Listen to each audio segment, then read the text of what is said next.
Donald Trump's legal team is filled with idiots, psychos, and insane people. And we've got one of those for you here. Joe diGenova, who I didn't even know was actually still involved with the Trump legal effort, but apparently is, was on Newsmax recently, the go-to source of information for the American right wing. And here is what he had to say about the security of the last election. Anybody who thinks that this election went well, like that idiot Krebs, who used to be the head of Oh, yeah, the guy that was on 60 Minutes last night. That guy is a Class A moron. He should be drawn and quartered, taken out at dawn and shot. Joe, what happens next? The last question, what happens next? More midnight oil, Howie. More cases being analyzed and more stuff being... Okay, so we left the rest of that in after the saying that this former head of the cybersecurity and infrastructure security agency should be executed by the state. Just to give you an idea of what Newsmax is. So he said this guy should be murdered, and the host did this. So what's next for you? They're like they want to be the next Fox News, and that's Yasmin. That is how they responded to an offer of execution for a guy. We'll describe what his crimes are against the Republican Party, but that was a very casual threat for murder. It's not even just, this guy should be killed. It's drawn and quartered. It's so barbaric, it's so personal. It's so deep. You haven't heard about that since, the 1800s, people being drawn and quartered. But the fact that, like you said, the host just kind of laughed it off and moved on indicates to me that maybe he recognizes that was very uncouth and wanted to move on from it, or was just maybe just a little bit incredulous about it. I feel like if somebody said that to me, I'd be like, all right, like I don't know what else to say about that. Like, oh, okay, let's just talk about something else right now. I don't know if that's the case. There does seem to be a gap in the media right now for Trump supporters because they've been betrayed by their beloved Fox News. So I guess we'll have to keep an eye on Parler and Newsweek and all those guys. Yeah. Newsmax, to be fair. Well, I can't vouch for Newsweek necessarily, but I don't want Newsmax to be murdered. Let me just be clear about that. Anyway, Chris Krebs, if someone watching this hasn't really been following the insane back and forth after the election, was fired as head of the cybersecurity and infrastructure security agency on the 17th of November, not long after he said that the election was the most secure in American history. He also used Twitter to publicly debunk Trump's conspiracy theories. He set up a website as well that just took a lot of the things that were being passed around on the right and pointed out why they weren't true. And in his defense, he would sort of know because he was the head of the cybersecurity and infrastructure security agency. But anyway, that was enough that now he is a criminal. At best, a thought criminal. At worst, they actually want him to be ripped apart by rampaging stallions. And so this guy that was on Newsmax, I was gonna say he's not just some random weirdo. It's that he's not just some random, he is a random weirdo, but he also defended the president in the Russia investigation and is now involved in attempts to overturn results in battleground states. Although to be fair, they've only won 1 out of like 40. There's probably more losses since that graphic was made. But he is involved in the Trump legal effort, and he's going on right-wing media and calling for those who criticize the president to be murdered. And I'm sure he'll say it was a joke or whatever. Okay, I guess I could go on Don Lemon and just say that Sidney Powell should be. I'm not even gonna say it because that's crazy, but that isn't how it actually works. He is a lawyer and a lawyer for the president, and the bar is buried deep underground where he wants Chris Krebs to be actually. But really fast, it's not just him. Sidney Powell, who admittedly was a bit too crazy for the Trump camp, and they said that she had never been involved with them, even though she was involved in their press conferences.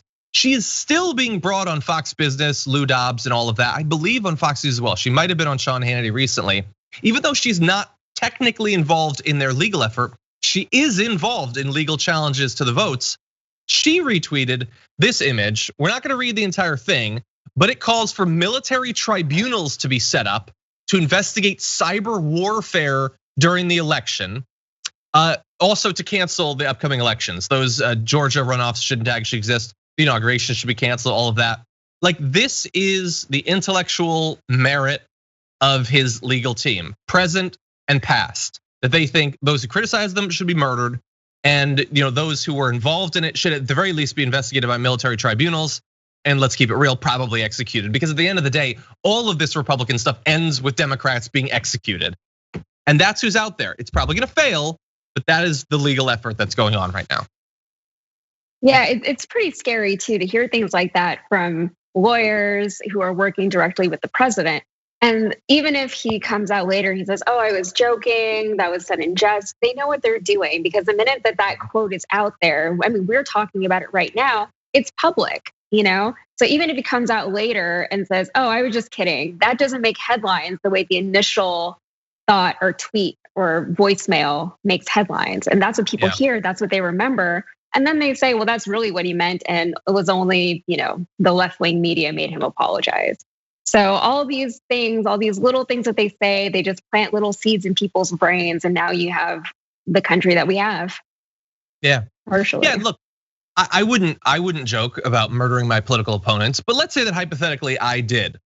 We're being watched by the Dragon Squad.